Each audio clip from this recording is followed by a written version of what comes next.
Jay going fast downhill, looking very, very strong now with 5.5 kilometers to go.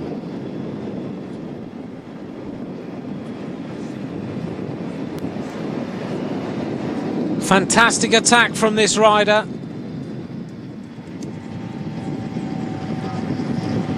Into his aero tuck now. And he's starting to open up a little bit of an advantage on the rest of this peloton. He was a winner of the famed Fleche-Wallonne in 2010, this rider. 30 years of age, as he just tries to hold off the might of this chasing peloton. The gap is starting to open up. On Radio Tour, he's got 10 seconds on this peloton. He needs a little bit more than that. Moreno is still there, looking down on him, wearing number 1 as the previous winner. In front of him is Caruso. Valverde's looking good.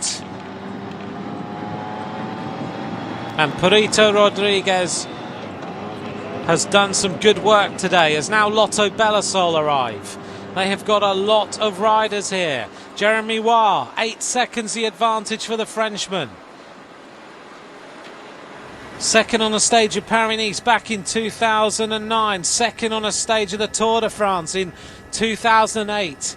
He has won some very good races though. Now it's AG2R who are trying to bring this race back together. The advantage still 8 seconds. They sense a possible win for Carlos Alberto Betancourt, the former white jersey of the Giro d'Italia, the rider who finished on the podium last year where Moreno took the win. Sergio Henao was second. Betancourt was in third place. 3.7 kilometers to go. Not long now as Jeremy Waugh tries to hold on. 5 seconds now. The advantage for the Frenchman as he looks for any possible shortcut. Goes to the right-hand side of the road for the quickest line to the finish. The cavalry all spread out behind him. It's not going to happen this time. Lotto Belisol arriving in numbers, so are Belkin. Belkin have got some great riders in this race. We've hardly even mentioned them. Maybe they've got everything absolutely right for today. They were going to go... Oh, big crash on the right-hand side of the peloton. A massive crash as 3 or 4 riders hit the deck. And one of the riders who is left there from Orica Green Edge, I'm not sure if it was Simon Clark, but here we go. Big crash on the right-hand side. It was the Lampre rider who hit the deck first, and that was of Damiano Cunego. Cunego hits the deck. Also held up is Frank Schleck. He's not very happy at all with that. Cunego, just at the prime position, goes and hits the deck on the run into the Mur de Huy.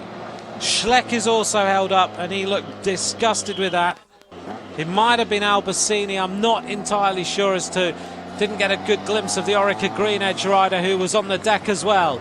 But now swishing their way through these fast turns into the base of the Mur de Huy. It is going to be a setup now for AG2R, Le Mondiale, Carlos Alberto Betancourt in prime position with Michael Schirel setting the tempo on the front.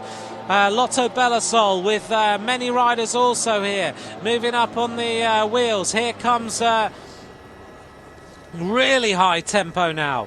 Angel Vicioso, here comes on the other side for the Garmin Sharp team. Looked like Nathan Haas was coming through. Haas does hit the front. Now it's Orica Green Edge. It isn't Orica Green Edge. Still have Albacini in here. Albacini looking good as they go into the bottom corner. What an incredible bit of work done by the Orica Green Edge team as they look to try and set Albacini up to take the victory. On the wheel there is Carlos Alberto Betancourt, followed by Danny Moreno, followed by the rider from the Belkin team, Lars Petter Nordag, the Norwegian.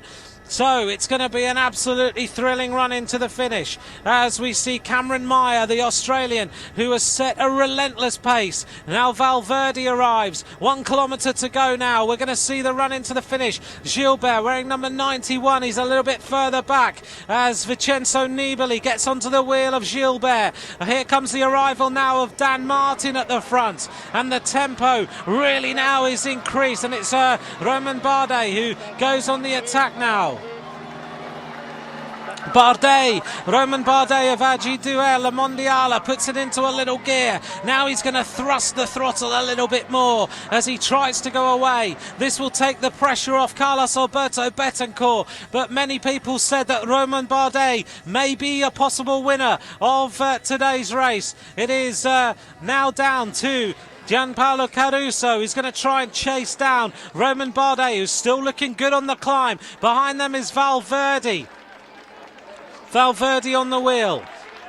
Betancourt is there. Gilbert looks a little bit more under pressure today than he did on Sunday, but don't take that as a possibility that he won't take the victory. Valverde's looking good. Bauke Mollema is also here. Here comes Kwiatkowski. Kwiatkowski is there. Oh, there's almost crashes. Two riders leaning on each other. Kreuziger is still here. Kreuziger is here for the Tinkoff team. And now the move comes from the Trek Factory Racing team, and I think it's Arredondo of Trek Factory Racing who's there. So it's Valverde. Arredondo wearing number 102. He's this squat little rider. He's a possible winner of this race for Trek Factory Racing, as it's going to be a real showdown. Look at the number of fans on the Muur de Hooi now. Dan Martin's trying to go with the moves. Kreuziger is still there. They took the pressure off him. Now Kwiatkowski goes. Kwiatkowski with Arredondo. Behind them is Tom Jelter-Slagter.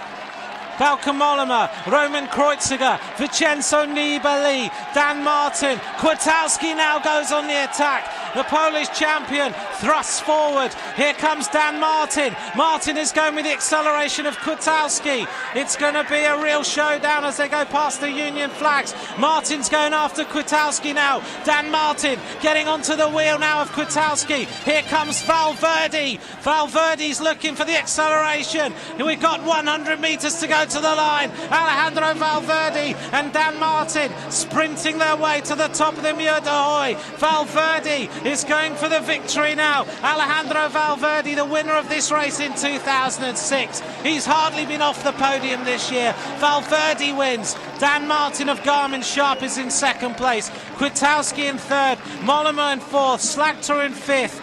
Also up there is Kreuziger. Gilbert's a little bit further back, but it was a big win from Alejandro Valverde. Arredondo crosses the line now. It's not going to be the double for Philippe Gilbert. He left